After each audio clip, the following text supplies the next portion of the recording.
Some destinies don't arrive with thunder.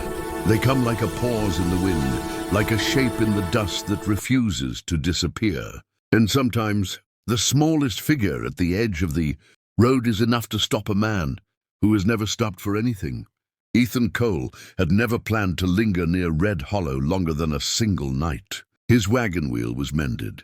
His horse had drunk its fill, and the road was already tugging at him in that familiar, restless way it always had. For most of his life, he had followed that pull without question, drifting from place to place, never staying long enough for roots to grip him, never allowing people or promises to slow his steps. The open land had been his only home, distance his only loyalty. But as he rode past the abandoned cabin, squatting at the edge of the settlement, something tightened inside him. He drew the reins without fully understanding why. His horse slowed, hooves crunching softly over dry earth, and that was when he saw her. Near the doorway, barely more than a shadow against the dirt-streaked boards, stood a little girl. She was so still at first, he thought she might be a trick of the heat, a mirage shaped by sun and loneliness. Then she lifted her face. Fear lived there, raw, unmistakable, and entirely real. She could not have been more than 6 or 7. Her dress was thin and worn, stained with dust, hanging loose on a body that had known too little food. Dark hair clung around her face in uneven strands, tangled by wind and neglect. Ethan swung down from the saddle slowly, careful with every movement. Years of wandering had taught him how easily fear could turn into flight. She flinched when his boots touched the ground, shoulders drawing in, but she did not run. That unsettled him more than if she had bolted outright. He took the canteen from his saddle and held it out, arm loose at his side, giving her space to choose. For a moment she only stared. Then her small hands lifted, trembling, and she took it with both palms, as though afraid one might not be enough. She drank cautiously at first, then faster, urgency overtaking restraint, as if the water might vanish if she did not claim it quickly. Watching her, Ethan felt something pull tight in his chest. No child should ever drink like that. He spoke softly, keeping his voice low and even, words shaped more by instinct than thought. She caught only fragments. Her eyes followed his mouth, trying to make sense of sounds that were not her own. From those broken pieces he learned her name, Alina, nothing more. Where she had come from, how long she had been alone. What had happened to the people who should have been with her? Those questions stayed sealed behind her silence. When she had finished, he took the canteen back gently and gestured toward the town. He did not reach for her. He did not hurry. He only turned and began to walk, trusting that if she meant to follow, she would. After a breath, then another, he heard small footsteps behind him. They moved slowly toward Red Hollow, her shorter stride uncertain beside his longer one. The town noticed at once. Eyes lifted, voices lowered. Whispers traveled ahead of them like dust on the wind. Some faces held open curiosity. Others tightened with thinly veiled suspicion. A stray Apache child carried stories no one wanted. Trouble, bad luck, old fears that never truly slept. No one asked where she had come from with any real concern. And when Ethan paused, waiting for someone, anyone, to step forward and claim her, no one did. Doors closed. Shoulders turned. The moment stretched, empty and revealing. By the time evening began to settle over the low roofs and crooked posts, it was clear that no one intended to take responsibility for the small, silent figure standing at his side. That was when Ethan made the choice that would quietly, completely reshape his life. Instead of riding on as he had planned, he led Alina back beyond the settlement, toward the lonely cabin that crouched at the edge of the land. Inside, he warmed what little food he carried and placed the bowl in front of her. She ate slowly, carefully, watching him between each bite, as if half expecting the meal to be taken away. When her eyelids finally grew heavy, he laid a blanket near the small fire. She curled into it tightly, body drawn inward, guarding herself even in sleep. Ethan sat awake long after her breathing evened, staring into the low flames with a strange ache pressing behind his ribs. He had buried too many memories to welcome new ones easily. Yet something about this child had slipped past all his defenses without asking permission. The days that followed settled into a quiet, uncertain rhythm. Alina spoke little, but she watched everything with patient attention. Ethan showed her how to draw water without cutting her hands on the rough stone, how to move across open ground without wasting her strength, how to listen for the warning hush of snakes in the brush. She followed him with small, steady steps, never straying far. At night she slept lightly, waking at unfamiliar sounds, sometimes whispering in her own language. Words he could not understand, but felt heavy with sadness. Whenever he took her into town, the stares returned. Some people looked at her with pity, others with fear, a few with open dislike. Ethan felt her fingers tighten around his hand each time they passed someone new. He never loosened his grip. Slowly, very slowly, something began to change. She laughed once when his horse sneezed without warning, the sound surprising both of them. She smiled shyly when he lifted her onto the saddle and showed her how to ride behind him, her arms circling his waist with a trust that settled deep and unannounced. Yet even as comfort grew, the same question came each evening in her halting English. "Mama come today?" Each time he answered honestly, "Not today, maybe tomorrow." And each time she accepted those words with a quiet patience that cut deeper than tears ever could, far beyond the low line of hills that framed the horizon. Her mother was moving through the same unforgiving land with nothing but instinct and desperation to guide her. Iana had been torn from her child in a single night of chaos and fire, during a brutal raid that shattered their small encampment. Wounded and left among the rocks, she had woken to silence and devastation. Alina was gone. From that moment on, survival meant only one thing: finding her daughter. She followed broken traces, traded what little she had for fragile rumors, endured hunger, thirst, and the constant danger that came with being alone in a land that showed little mercy. Every step was driven by the promise she had whispered into her child's hair the night before everything burned. "No matter what happens, I will come back for you." Back at the cabin, a fragile sense of belonging was taking shape without either Ethan or Alina fully realizing it. Ethan did not think of himself as a father, but he worried like one. When Alina ate poorly, when she woke shaking from dreams she could not explain, when she stood too long staring toward the distant hills, his chest tightened with helpless concern. Some evenings they sat together on the cabin step, the quiet between them no longer empty. Sometimes she leaned her head against his arm without thinking. Each time he stayed perfectly still, afraid the smallest movement might fracture the trust she had chosen to give. What Ethan did not know was how close the past truly was. Each day that passed drew Ayana nearer to the place where her daughter waited. Each night that he tucked Alina into her blanket carried the storm of their reunion closer, the fragile life being shaped. Between a drifting cowboy and a forgotten child stood unknowingly at the edge of a reckoning that would soon change all of them forever. The morning the world shifted again began like any other. Ethan had gone with Alina to draw water from the well near the edge of the settlement, the tin bucket bumping softly against her legs as she walked beside him. She was quieter than usual, her gaze drifting again and again toward the distant hills. Even the horse seemed unsettled, shifting its weight, ears flicking at sounds only it could hear. Ethan was about to urge them onward when Alina stopped so suddenly. The bucket nearly slipped from her hands. He followed her stare, squinting into the bright distance until he saw it too. A lone figure moving across the open land with slow, relentless determination. Before he could speak, the word left her lips in a trembling whisper, as if saying it too loudly might break the moment. "Mama!" The figure broke into a run. Dust lifted behind her. Months of exhaustion vanished beneath a single desperate purpose. When she reached them, she fell to her knees in the dirt, arms wide, and Alina ran into them with a cry that carried every night of waiting and every unanswered hope. Ayana crushed her daughter to her chest as though the world were still trying to steal her away, pressing her face into Alina's hair, her body shaking with sobs she had held too long. Ethan stood a few steps away, frozen, his chest tight with the relief so sharp it almost hurt.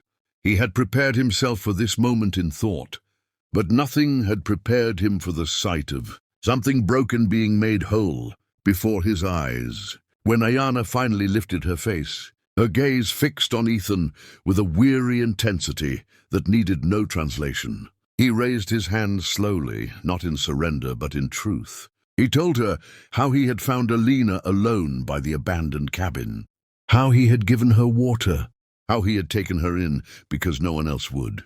Ayana listened without interruption. When she spoke at last in broken English, she told him of the raid, of the panic, of the separation, of the pain that had nearly taken her life, and the terror of waking without her child.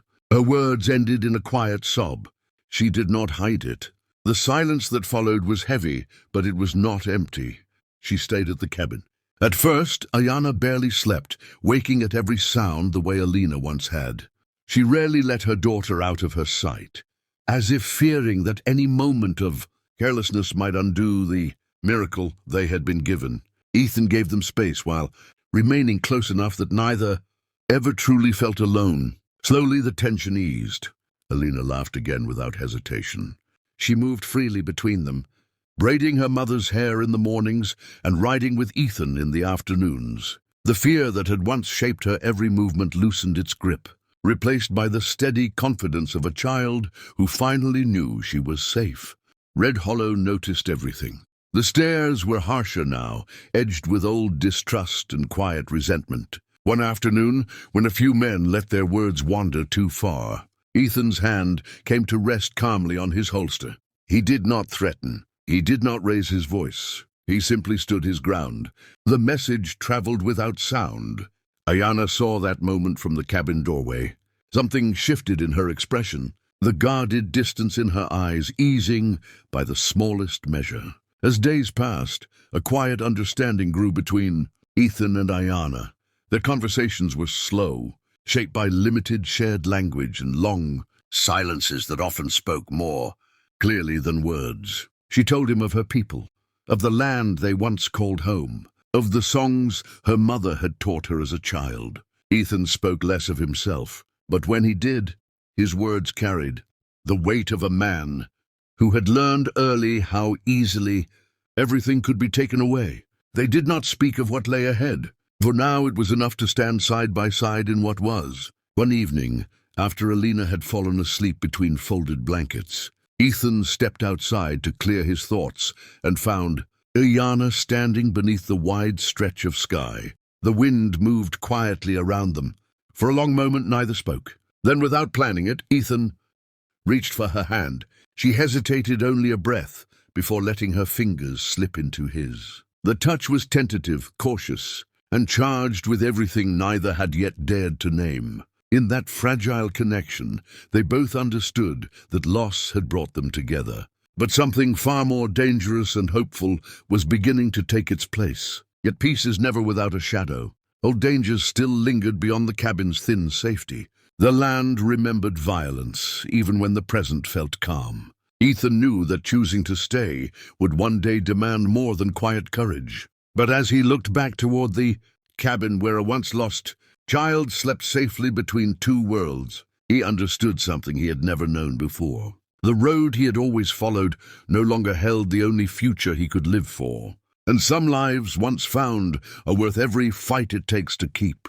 The days after that quiet evening did not announce themselves as the beginning of anything new. They slipped into being the way most changes do, unnoticed at first, woven gently into the hours until they could no longer be separated from them. Morning light found the cabin more often filled with small sounds. The soft scrape of a pot over coals, the hush of feet on packed dirt, Alina's low humming as she traced idle shapes in the dust with a stick. Ayana's presence altered the space in ways Ethan had not expected. There was a steadiness to her movements, a careful attention that made even simple tasks feel deliberate. She kept the cabin cleaner than it had ever been, mended what cloth she could find, braided Alina's hair with slow, practiced fingers. And yet beneath all of it, there remained a vigilance that never fully rested. Her eyes followed every sound beyond the walls. Her body never quite relaxed, even in stillness. Ethan noticed these things without naming them.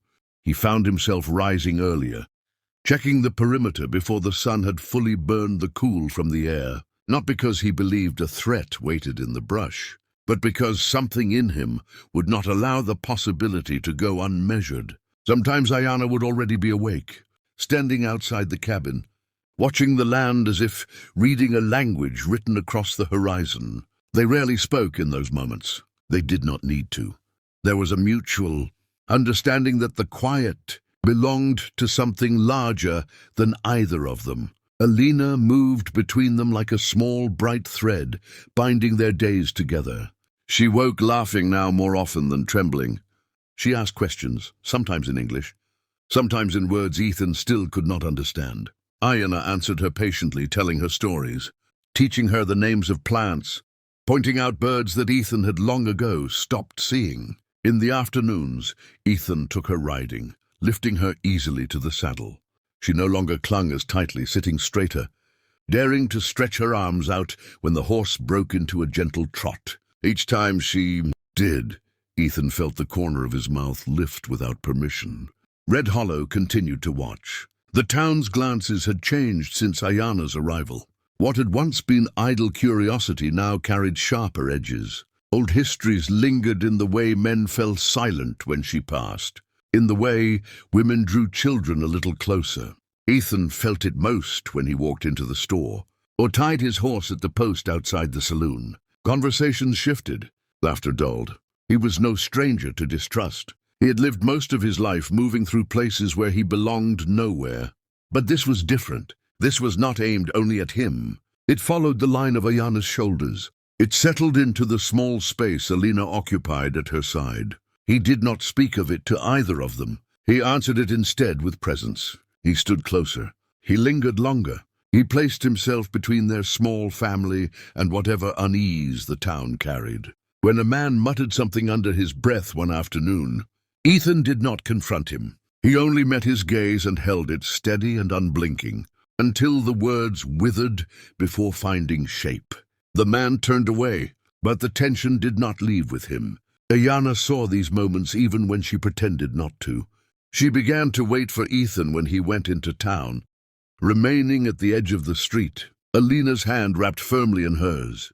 She never crossed the space alone.